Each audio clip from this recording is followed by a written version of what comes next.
4 दिन प्रतीक्षा की है। तो जनक महाराज के जो पहरेदार थे तो उन्होंने जाकर के बताया, बोले महाराज आज 4 दिन हो गए हैं, वो जो बाहर सज्जन खड़े हुए हैं क्या उनको अंदर आने की अनुमति दी जाए।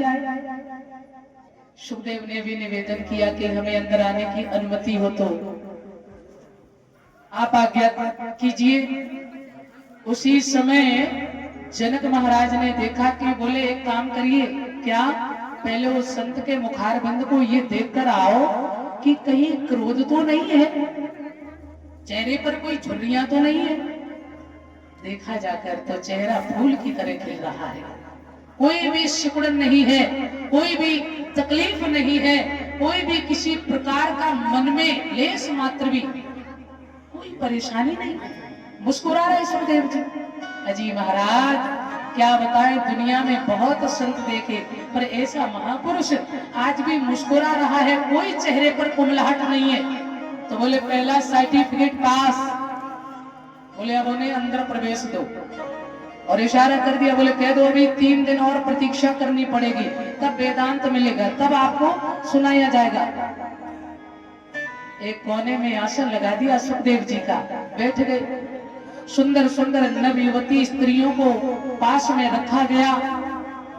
सुखदेव जी के शरीर से वो स्त्रियां आलिंगन कर रही हैं।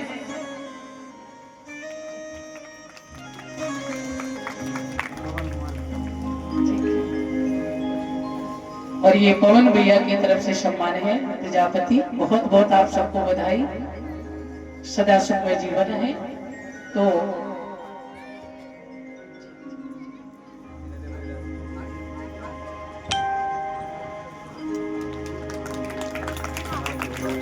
बोलिए सच्चिदानंद भगवान की।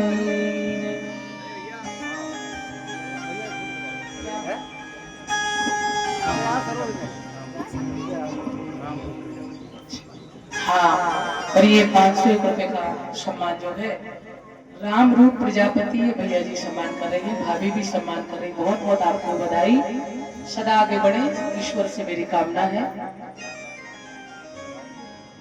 बोलिए गोविंद भगवान की।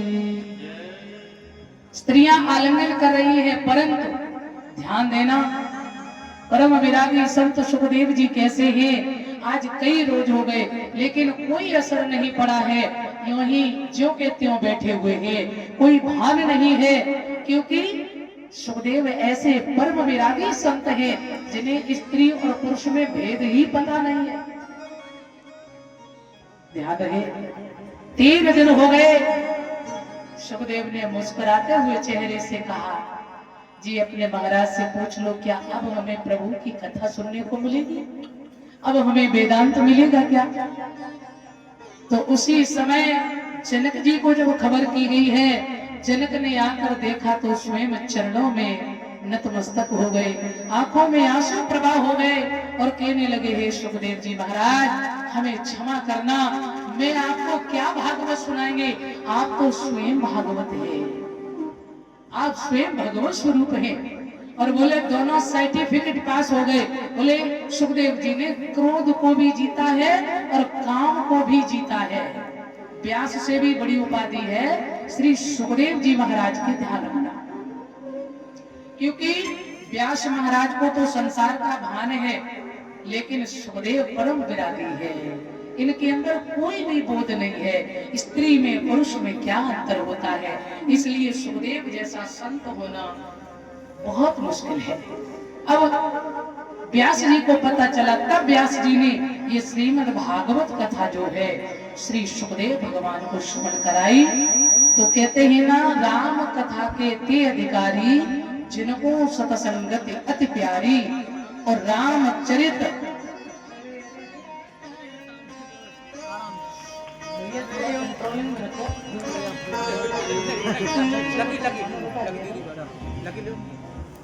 बच्चे हैं, ये तो नॉन स्टॉप गाड़ियां हैं भैया, चलती रहती है। बोल गोविंद भगवान की।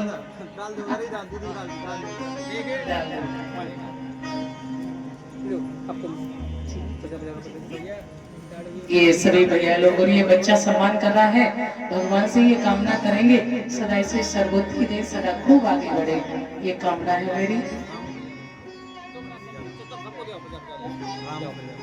ये रामू भैया जो है, रामू प्रजापति भैया की तरफ से सम्मान, बहुत बहुत आपको शुभकामनाएं, बधाई। बोल गोविंद भगवान की।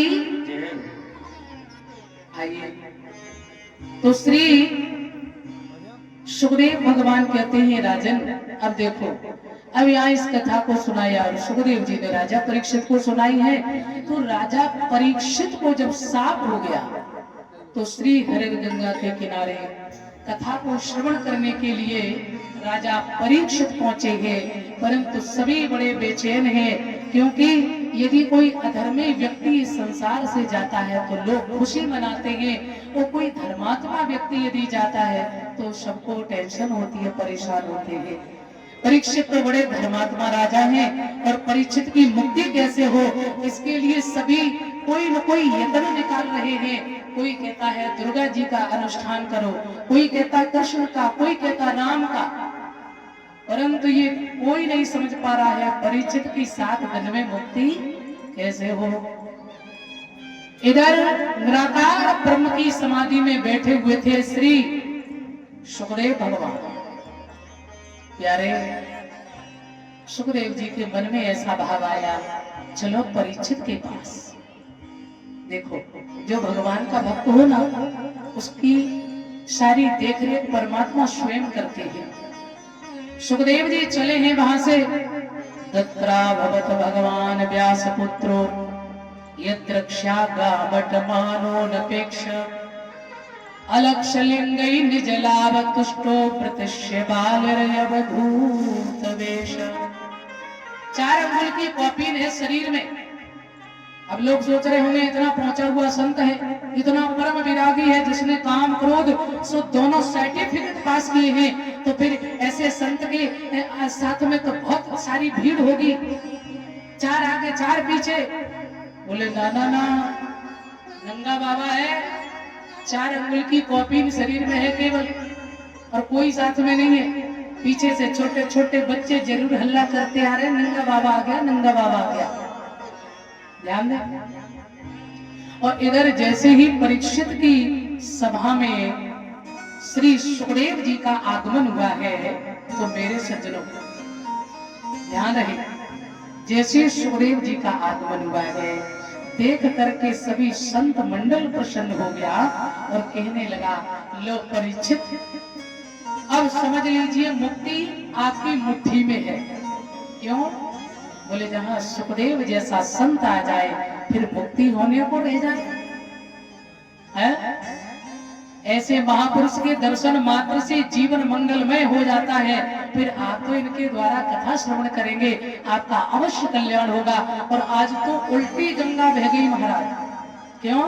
अभी तक तो प्यासा जाता था कुएं के पास, और आज कुआं चलकर आ गया प्यासे के पास।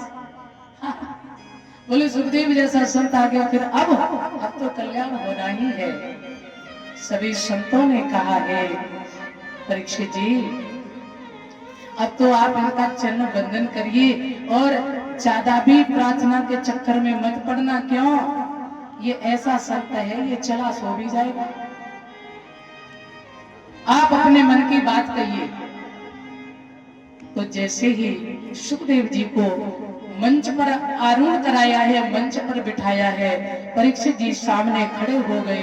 और इसके बाद में परीक्षित जी ने बड़ी सुंदर बात कही है, अतः प्रक्ष्याम संसिद्धिम योगिना परमं गुरु। हे नाथ, आप तो ज्ञानियों में भी बड़े ज्ञानी हैं, आप तो मुनियों के भी गुरु हैं, आप तो सर्वभूत हृदय हैं, आप बड़े आदरणीय हैं, आप गोविंद के परम लाडले हैं। कृपा करिए मेरे ऊपर। मैं एक बात आपसे कहना चाहते हैं, मुझे ये बताइए, जिस प्राणी को 7 दिन में मरने का श्राप लगा हो, समझना, तो उसकी जल्द से जल्द मुक्ति कैसे हो सकती है? और ये बात जब परीक्षित ने सुखदेव जी से कही, अब यहाँ से कथा शुरू हो रही है, ध्यान देना। हाँ, अभी तक तो महात्मा की कथा सुन रहे थे आप। अभी यहाँ से बड़ी सुंदर कथा हुई है, सुखदेव और परीक्षित का जो संवाद हुआ है। बोले 7 दिन में जिसे मरने का साप लगा है, तो बोले महाराज उसकी जल्द से जल्द मुक्ति कैसे होगी? तो इस प्रश्न को सुन करके सुखदेव भगवान बड़े गदगद हो गए और कहने लगे, परीक्षित जी आप धन्य हैं। बरियाने सते प्रश्न कृतो लोक हितो नृपा आत्मविद संवत पुंसा श्रोतव्याधिसूय परः। वरीयाने सते प्रश्न, हे परीक्षित तुमने जो प्रश्न किया है ये लोक हितकारी है, क्योंकि इसमें सर्वजन कल्याण छुपा हुआ है। लोग तो भगवान से अपने और अपने परिवार के लिए मांगते हैं, परंतु आपने सर्वजन कल्याण के लिए प्रश्न किया है। आप धन्य हैं परीक्षित जी, धन्य हैं। बोले इसके लिए तो एक ही उपाय है जी। क्या? बोले चारों तरफ से मन हटाओ और भगवान के चरणों में लगाओ। है? प्यारे सज्जनों, तो ध्यान देना, उसी समय अब सुखदेव जी को यह वंदन किया है बड़े प्रेम से। परीक्षित अपने आसन पर विराजमान होने जा रहे हैं। आइए हम लोग भी सुखदेव जी को प्रणाम कर लेते हैं थोड़ा। इसके बाद आगे बहुत सुंदर कथा उसे सुनेंगे भाव से।